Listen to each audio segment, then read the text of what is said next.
তা আপনি মূল জায়গায় সংস্কার না করে ঐকমত্য কমিশনে বসলে কি হবে? কথা বলেন না। 9 মাস বসছে, 9 মাস ঐকমত্য কমিশনে, 31টা দল। আর ওনাদের পীর সাহেব ছিল আলী রিয়াজ, যে সূরা ফাতিহাটাও পড়তে পারে না। ঠিক না? রাগ করছো অনেকে, রাজনীতিবিদ আছে তো, যা সত্য তা বলতেছি। তো আপনার 9 মাস মিটিং করছে ঐকমত্য কমিশন, সংস্কার করবে কি কি কি কি কি কি করবে, বুঝলেন? এখন ভাই, রুগীর রোগ হয়েছে জ্বর, মাথা ব্যথা, বুক ব্যথা, আর একটা ক্যান্সার। কারণ ক্যান্সারের ট্রিটমেন্ট ভাই, ট্রিটমেন্ট চলতেছে জ্বর ঠান্ডা কাশি, রুগী বাঁচানো যাবে? তা আমাদের সংস্কার হয়েছে জ্বর ঠান্ডা কাশির সংস্কার হয়েছে, আসল সংস্কার হয় নাই। 9 মাসে বসছে, মিটিং করছে, চা নাস্তার বিল আসছে 54 লাখ টাকা। কত? চা বিস্কুট এ কি সোনার বাটিতে রূপার চামচে খাইছে নাকি? এত বিল আসে কেন? মানে এখানেও বলতে হয় দাল মে কুছ কালা হ্যায়। কথা বলে। আমার দেশে 1জন 2জন জীবন দিছে জুলাই আন্দোলনে, 1400 মানুষ জীবন দিয়েছে। সবচেয়ে বেশি জীবন দিয়েছে মাদ্রাসা ছাত্র আর স্কুল কলেজের ছাত্র। মূল্যায়ন পেয়েছে তারা? তাদের একজন আমাদের স্নেহের ভাই শরীফ ওসমান হাদি দেশের পক্ষে লড়তে লড়তে জীবনটা দিয়ে দিল। বাকি কিছু যে সুবিধাভোগী ছাত্র নেতা, এরা তো আঙ্গুল ফুলে কলা গাছ। কথা বলেন, আঙ্গুল ফুলে। এদের আগে দেখলে চেহারা জুলাই মাসে 24 সালে হাড্ডি গোনা যাইত, এখন মাশাআল্লাহ ঘি টপকায়। কথা বলেন।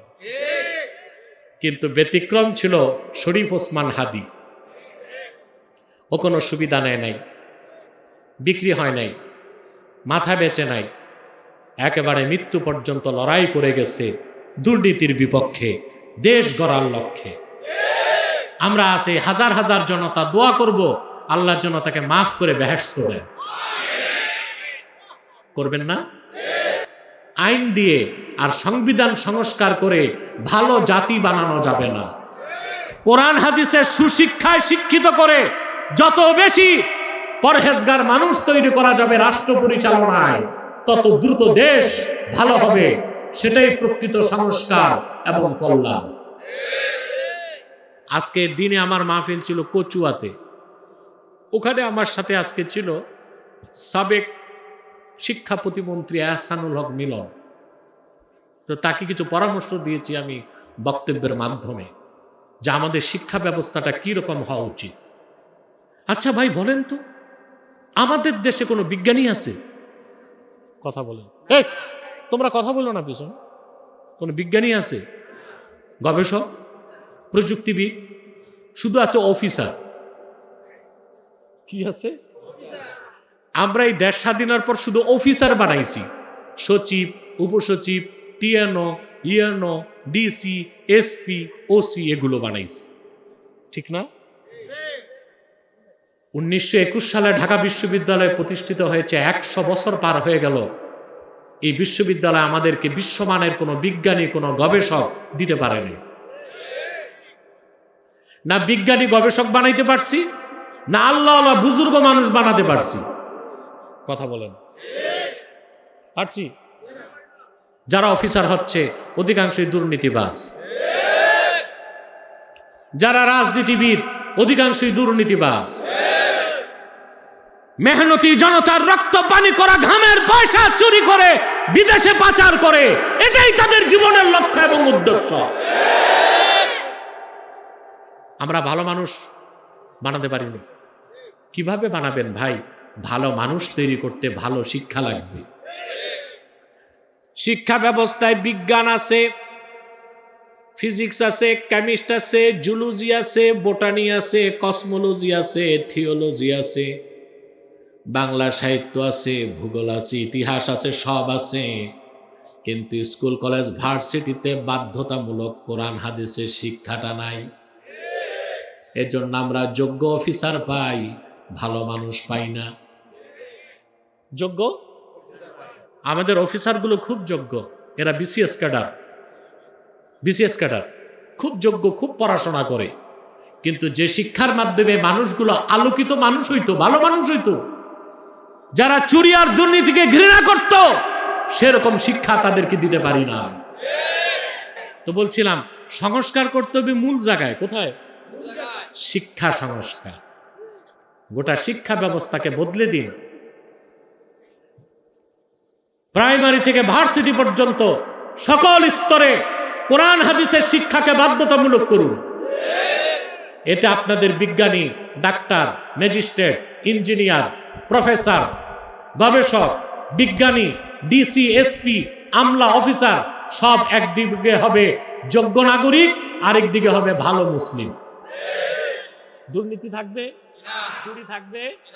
অতএব আল্লাহর ভয় অন্তরে রাখবেন। পারবেন তো? আমরা সূরা তাওবা 119 নম্বর আয়াত থেকে একটা অংশ শুনলাম। আল্লাহ বলেছেন, ইয়া আইয়ুহাল্লাযীনা আমানুত্তাকুল্লাহ, ঈমানদারগণ আল্লাহকে ভয় করো। দ্বিতীয় নাম্বার নির্দেশ কি? ওয়া কুনু মাস সাদিকিন, সত্যবাদীদের সঙ্গী হও। বলেন সুবহানাল্লাহ। কাদের সঙ্গী হতে হবে? জোরে বলেন, আরো জোরে বলেন। এই বিষয়ে একটু বলবো।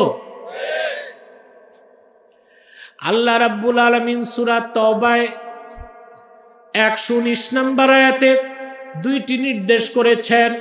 প্রথম নির্দেশ হচ্ছে আল্লাহকে ভয় করো, দ্বিতীয় নির্দেশ সত্যবাদীদের সঙ্গী হও। এখন বিষয় হচ্ছে সত্যবাদী কারা? সত্য কথা বললেই সত্যবাদী? আমরা সত্যবাদী চিনি না, আমরা সত্যবাদী চিনি না। দেখা যায় কথায় কথায় বলি, ভদ্রলোক হিন্দু হলে কি হবে, খুব সত্যবাদী। বাহ, যে হিন্দু ইমান নাই এ আবার সত্যবাদী হয় কেমনে?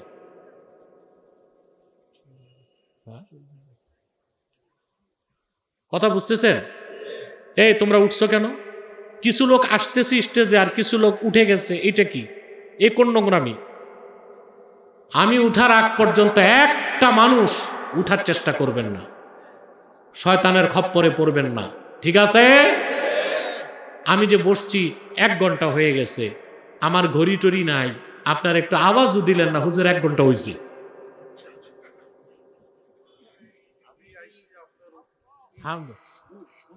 আলহামদুলিল্লাহ, আমাদের সভাপতি বাহাদুরপুরের পীর সাহেব চলে এসেছেন, আলহামদুলিল্লাহ বলেন। একটা চেয়ার এখানে দেন, বসে। একটা চেয়ার লাগবে না, চেয়ার না, বসেন, আপনি পয়েন্ট করেন। কথা শুনতেছেন ভাই?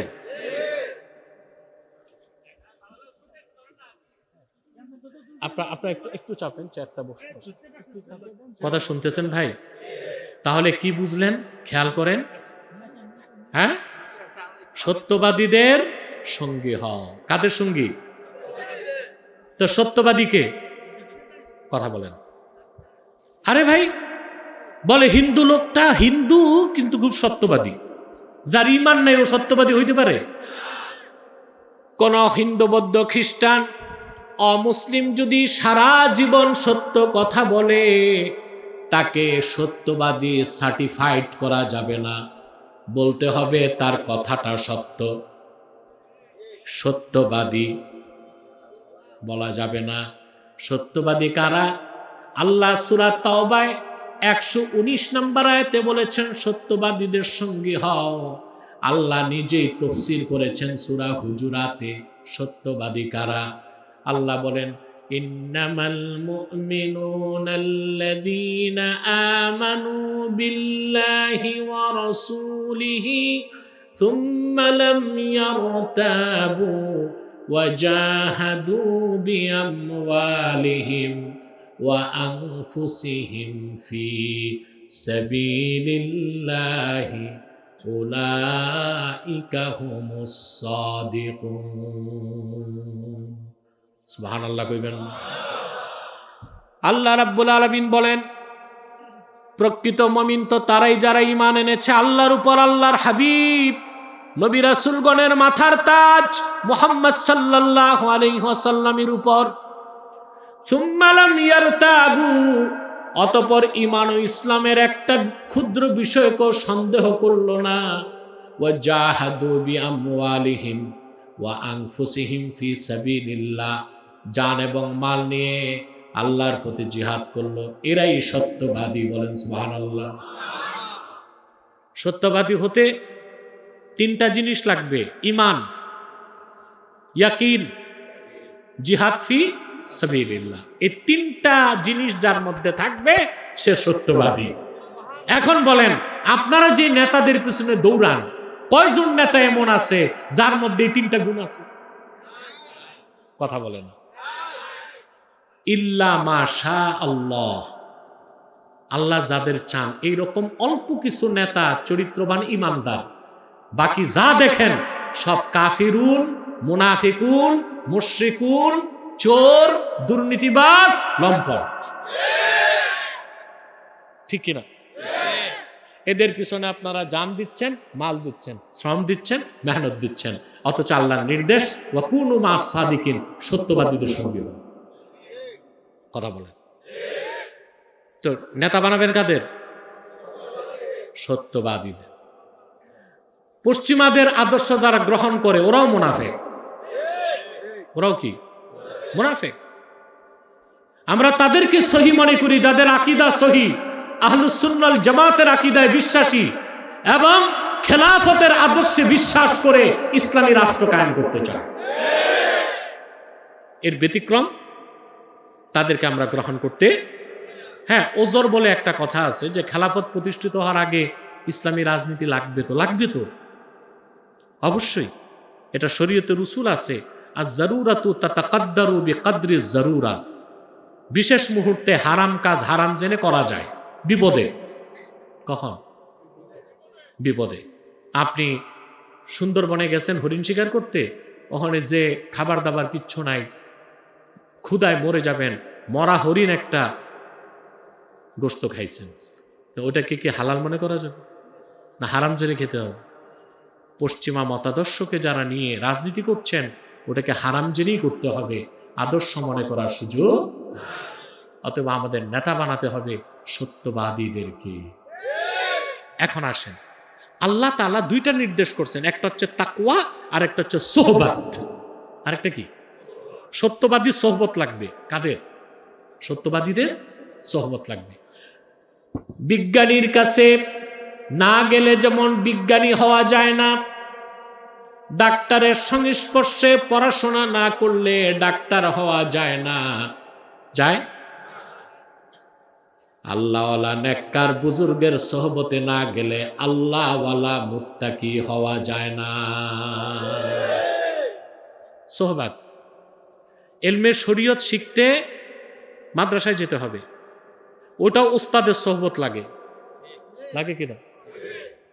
কথা বলেন। আর ইলমে মারিফত শিখতে সোহবত ওয়াজিব। সোহবত কি? আল্লাহওয়ালা বুজুর্গের সোহবতে যেতেই হবে ইলমে মারিফত শিখতে হলে। সুবহানাল্লাহ। আমি একটা দৃষ্টান্ত দিই আপনাদেরকে কোরআন শরীফ থেকে। কথা বলে না। আমি দ্রুতই বিদায় দিচ্ছি আপনাদের। যে না, তার কি করবা, রাত জাগবা? শীতে ঠান্ডায় আমি সব বরফ হয়ে যাচ্ছে। আমি জানি না এত শীত এখানে, খুব শীত। প্রিয় ভাইরা, মুসা আলাইহিস সালাম, বুখারী শরীফের হাদিস কিতাবুল ইলমে এসেছে, মুসা আলাইহিস সালাম একদিন ওয়াজ করতেছেন, বুঝলেন? কথা বলেন। বনি ইসরায়েলের এক লোক দাঁড়ায় গেছে, দাঁড়ায় বলল, হাল তা'লামু আহাদান আ'লামা মিনকা? মুসা, তোমার চেয়ে বড় আলেম আল্লাহর জমিনে আছে কিনা তুমি জানো নাকি? তোমার চেয়ে বড় আলেম আছে? মুসা আলাইহিস সালাম বলে ফেলছেন, লা, আমার চেয়ে বড় আলেম আমার জানা মতে। কিন্তু আল্লাহ নারাজ হয়েছে, উনি বিষয়টা আল্লাহর দিকে সুপর্দ করতে পারতেন, যা আল্লাহ ভালো জানেন, ঠিক না? ফাআওহাল্লাহু ইলা মুসা বালা আব্দুনা খাদির, আল্লাহর সঙ্গে সঙ্গে ওহী নাজিল করে বললেন, মুসা, তোমার চেয়ে বড় আলেম আমার এক বান্দা, তার নাম খাদির। খাদির তো বুঝেন নাই, যাকে আপনারা বলেন খিজির, ওনার নামটা কি? খদির বিফাতহিল খা ওয়া কাসরিদ দাদ, খদির। আমরা বলি খিজির, এটা ভুল উচ্চারণ, শুদ্ধ উচ্চারণ কি? খদির। তো মুসা নবী আল্লাহর কাছে বলছে, আল্লাহ, আমি বনি ইসরায়েলের পয়গম্বর, আমার চেয়ে বেশি কোন এলেমটা তার কাছে আছে, আমি তার কাছে যাব। সুবহানাল্লাহ কইবেন। বিরাট ঘটনা তা তো বলবো না, আমার সাবজেক্টটা বুঝাইতে যতটুক দরকার ততটুক বলছি। আল্লাহ তাকে বললেন, ঠিক আছে, তুমি যাও, মাজমাউল বাহরাইন, দুই সমুদ্রের মিলন স্থানে তাকে পাবা, মাছ নিয়ে যাবা, মাছ যেখানে যে সমুদ্রে যাবে ওখানেই খাদিরকে পাবা। তিনি ইউশা হযরত মুসা সঙ্গী করে নিয়ে গেলেন, যাকে সাহিবুল হুদ বলা হয়েছে, মাছওয়ালা, যার কাছে মাছ ছিল। কথা বুঝে না? তো ওনারা হাঁটতে হাঁটতে দুই সমুদ্রের মিলনস্থলে গেছেন, মাছটা চলে গেছে সাগরে।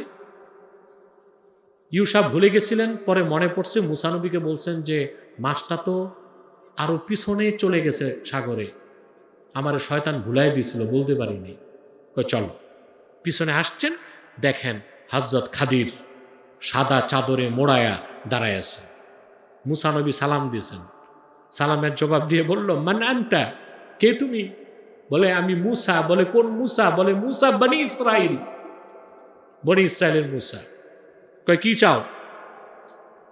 তো মুসা আলাইহিস সালাম বললেন, قال له موسى هل أتبعك على أن تعلمني مما علمت رشدا, আমি আপনার অনুসারী হতে চাই। আরে মুসলমান, সুবহানাল্লাহ কইবেন। আপনার অনুমতি চাই, আমি আপনাকে অনুসরণ করব। আল্লাহ আপনাকে যে বিশেষ জ্ঞানটা দান করেছেন, ওই এলেমটা আপনি আমাকে শিখাবেন, এই জন্য।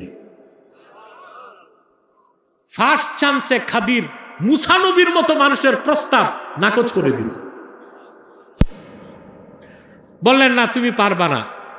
قال إنك لن تستطيع معي صبرا, মুসা, আমার কাজে কর্মে তুমি শুধু প্রশ্ন করবা, ধৈর্য ধরতে পারবা না। তো মুসা নবী কমিটমেন্ট করছেন, ওয়াদা করছেন, ঠিক আছে, আমি ধৈর্য ধরব, আপনার নাফরমানি করব না। চলতে চলতে দুইজন নদী পার হবে, একটা নৌকায় উঠেছে, বুঝলেন? তো নৌকাওয়ালা আবার দোনোজনকে চিনছে। বুখারী শরীফের অন্য রাওয়াতে আসছে, বিগায়ের নৌল আর বিগায়ের উজরাত, পয়সা ছাড়া দুই বুজুর্গরে পার করে দিয়েছেন। ওপার যেই হযরত খাদির নৌকার তলা ছাদা করছে, নৌকার তলা। হযরত মুসা ধৈর্য ধরতে পারলেন না, তিনি বললেন, তুমি এই মানুষগুলোকে ডুবানোর জন্য নৌকার তলাটা ছাদা করছো কেন? লাকাদ জিতা শাইআন ইমরা, যে লোকগুলো আমাদেরকে বিনা পয়সায় নদী পার করে দিছে, এত সম্মান করছে, একরাম করছে, আর তুমি এইরকম অকৃতজ্ঞতা সুলভ কাজ করলা? খাদির কয়, মুসা, আগেই বলছিলাম তুমি ধৈর্য ধরতে পারবা না। মুসা নবী বলে, ঠিক আছে, লা তুআখিজনি বিমা নাসিতু ওয়া লা তুরহিকনি মিন আমরি উসরা, যেটা ভুল করে ফেলছি এটা ধৈর্য না, আর আমার উপর অযথা কিছু চাপিয়ে দিও না। দুইজন হাঁটতে হাঁটতে একটা ময়দান পার হচ্ছে, সুন্দর বাচ্চাগুলো খেলতেছে, সবচেয়ে সুন্দর বাচ্চাটা ধরে খাদির কল্লা কেটে দিয়েছে। মুসা নবী এটা কি করলো? তুমি এটা কি কাজ করছো? قال أقتلت نفسا زكية بغير نفس لقد جئت شيئا نكرا, একটা নিষ্পাপ বাচ্চা যে কাউরে খুন করে নাই, এরকম একটা নিরপরাধী বাচ্চাকে তুমি হত্যা করলা, খুব মন্দ একটা কাজ করছো। খাদির কয়, আমি আগেই বলছিলাম তুমি ধৈর্য, আমি বলি নাই তুমি ধৈর্য ধরতে পারবা না। তা হযরত মুসা ওয়াদা করছেন যে এরপরে যদি আর একটা প্রশ্ন করি তোমার কাজে কর্মে, ফালা তুসাহিবনি, তাহলে আমারে তুমি সোহবত দিও না। সোহবত এখন কথা ঠিক পাকাপোক্ত। হাঁটতে হাঁটতে তারা এক এলাকায় গেল, বুঝলেন? মুসলিম শরীফের হাদিসে এসছে এলাকাটা ছিল কারিয়াতুল বুখালা, কৃপণদের এলাকা, বুঝলেন? এটাই মিশর ফিলিস্তিন এই বেল্টের মধ্যে, বুঝলেন? তারা যে ক্ষুধা লাগছে এলাকাবাসীর কাছে বলছে, ভাই আমাদেরকে কিছু খাবার দাবার দাও। কিন্তু কৃপণদের এলাকা তো কোনো খাবার দাবার কিচ্ছু দেয় নাই। তো খাদির দেখলেন একটা ভগ্ন দেয়াল ভাঙ্গা, মুসা নবীকে কয়ে, আসো আমার সাথে সহযোগিতা করো। দুজন মিলে ওয়ালটা উঠেছে। এবার মুসা নবী আর ধৈর্য ধরতে পারে নাই, বললেন, বুঝলাম না, তুমি আগে নৌকা পার হইলে ফিরি তলা সেদা করলা, নিষ্পাপ বাচ্চাটারে কল্লা কাটলা, আর যারা খাবার দাবার দিল না বিনা পয়সায় ওয়াল তুলতে কে বলছে? লাউ শি'তা লাত্তাখাযতা আলাইহি আজরা, তুমি তো চাইলে ওদের কাছ থেকে পারিশ্রমিক নিতে পারতা, ওরা দিল না খাবার দাবার, বিনা পয়সায় তুমি ওদের ওয়াল তুলে দিছো কেন? হযরত খাদির তখন বললেন, হাযা ফিরাকু বাইনি ওয়া বাইনিক, তোমার আমার সম্পর্ক, আমি আমার পথে যাই, তুমি তোমার পথে, আর সোহবত দিব। হযরত খাদির বলেন, মুসা, 3 কাজে যে 3 প্রশ্ন করছো ব্যাখ্যাটা দিয়ে আমি বিদায় নেই। সুবহানাল্লাহ। হযরত খাদির জবাব দিলেন, আম্মাস সাফিনাতু ফাকানাত লিমাসাকিনা ইয়ামালুনা ফিল বাহরি ফাআরাদতু আন আঈবাহা ওয়া কানা ওয়ারাআহুম মালিকুন ইয়াখুযু কুল্লা সাফিনাতিন গসবা। যে নৌকাটা আমরা পার হয়েছি এই নৌকাটা হচ্ছে নিরীহ ইয়েতিমদের নৌকা। তারা সাগরে নৌকা পারাপার করে টাকা কামাই করে। আল্লাহ প্রদত্ত জ্ঞানে আমি দেখতে পেয়েছি পিছনে অত্যাচারী শাসক আসতেছে, নৌকাটা গসব করবে, রিকুইজিশন করবে, এতে ইয়েতিমদের কামাই রোজগার বন্ধ হয়ে যাবে। আমি নৌকার তলা ছিদ্র করে দিলাম, খুঁত থাকলে সে আর নিবে না, ইয়েতিমরা পরে নৌকাটা সংস্কার করে ব্যবসা চালায় যেতে পারবে। মুসা কয়, কাজটাতে তো ভালোই, কাজটা তো বাচ্চাটারে মারছো কেন? তিনি বললেন, শোনো, وَأَمَّا الْغُلَامُ فَكَانَ أَبَوَاهُ مُؤْمِنَيْنِ فَخَشِينَا أَن يُرْهِقَهُمَا طُغْيَانًا وَكُفْرًا। বাচ্চাটা নিষ্পাপ, কিন্তু আল্লাহ প্রদত্ত জ্ঞানে আমি বুঝতে পেরেছি বড় হয়ে সে নাফরমান হবে আর বাবা মার উপর জবরদস্তি করবে। আমি তারে জবাই করে দিলাম, সেও বেঁচে গেল, আর তার বাপ মাকে আল্লাহ তার বদলায় উত্তম সন্তান দিবেন। খাদি মুসা নবী কয়, এটাও তো ভালো কাজ হয়েছে, তো দেয়াল উঠাইলা কেন? কষ্ট হচ্ছে? কথা বলেন, ঘুমাচ্ছেন না তো? আবার টেস্ট করব, কে কে ঘুমান হাত উঠান।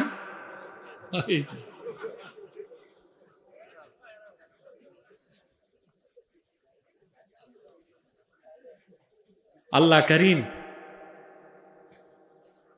দেয়ালটা উঠাইছো কেন? কয়, শোনো, وَأَمَّا الْجِدَارُ فَكَانَ لِغُلَامَيْنِ يَتِيمَيْنِ فِي الْمَدِينَةِ وَكَانَ تَحْتَهُ كَنْزٌ لَهُمَا وَكَانَ أَبُوهُمَا صَالِحًا। এই দেয়ালের নিচে 2 জন এতিমের সম্পদ আছে। এই দোনো এতিমের পিতামাতা ছিল, দোনো এতিমের পিতারা ছিল অত্যন্ত নেককার। সুবহানাল্লাহ। আল্লাহর ফিতরত হচ্ছে বাপ মা যদি নেককার হয়, মৃত্যুর পরে নেককার পিতামাতার সন্তানকে আল্লাহ রাব্বুল আলামিন পৃষ্ঠপোষকতা করে।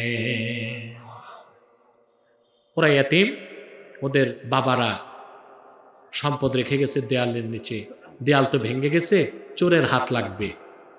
আল্লাহ প্রদত্ত ইলমে আমি বুঝতে পেরেছি, আমি দেয়ালটা উঠায় দিছি, বড় হয়ে ওরা ওদের সম্পদ নিয়ে নিতে পারবে। হযরত মুসা কয়, এটাও তো ভালো কাজ হয়েছে। তা বিষয়টা কি? হযরত মোল্লা আলী কারি মেশকাতে শরামের কাতে ব্যাখ্যা করেছেন সবচেয়ে চমৎকার ব্যাখ্যায়। মোল্লা আলী কারি লেখেন, ফানাযারা মূসা আলাইহিস সালাম ইলা আলামিশ শাহাদা ওয়া নাযারাল খাদির ইলা আলামিল গায়ব। মূসা নবীর নজর ছিল আলামে শাহাদায়, খাদিরের নজর ছিল আলামে গায়বে। একজনের দৃষ্টি ছিল শরীয়তে, আরেকজনের দৃষ্টি ছিল মারেফতে। ওই যে মারেফতের ইলম, সেটা শিখার জন্য মূসা নবী হযরত খাদিরের সঙ্গ লাভ করেছেন। সোহবত লাগবে? কথা বলে না। এবার আপনারা যে শিক্ষাটা নিবেন, আল্লাহ বলেছেন ওয়াকুনু মা'আস সাদিকিন, সত্যবাদীদের সঙ্গী হও। যিনি আপনাকে মসজিদে নেতৃত্ব দিবেন তাকে সত্যবাদী হতে হবে। যিনি আপনাকে খানকায় আধ্যাত্মিক নেতৃত্ব দিবে তাকে সত্যবাদী হতে হবে। যিনি ময়দানে আপনাকে রাজনৈতিক নেতৃত্ব দিবেন তাকেও সত্যবাদী হতে হবে। ঠিক কিনা বলেন?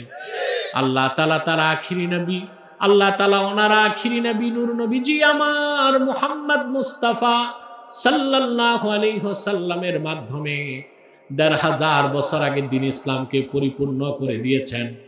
সেই দ্বীন ইসলামের সব আছে, শরীয়ত আছে, তরিকত আছে, হাকিকত আছে, মারেফত আছে। উম্মতে মুহাম্মদীর মধ্যে যারা মুহাদ্দিস তারা হাদিস শিখায়, যারা মুফাসসির তারা তাফসীর শিখায়, যারা ফকিহ তারা ফিকহ শিখায়, আর যারা আরিফিন সালেকিন সাদিকিন তারা ইলমে মারিফত তরিকত শিখায়। বলেন সুবহানাল্লাহ। আল্লাহর নির্দেশ, ইয়া আইয়ুহাল্লাযীনা আমানুত্তাকুল্লাহা ওয়া কুনু মা'আস সাদিকিন। সাদাকাল্লাহুল আযীম ওয়া সাদাকা রাসূলুহুন নবিয়ুল কারীম ওয়া নাহনু আলা যালিকা মিনাশ শাহিদিন ওয়াশ শাকিরিন ওয়ালহামদুলিল্লাহি রাব্বিল আলামিন।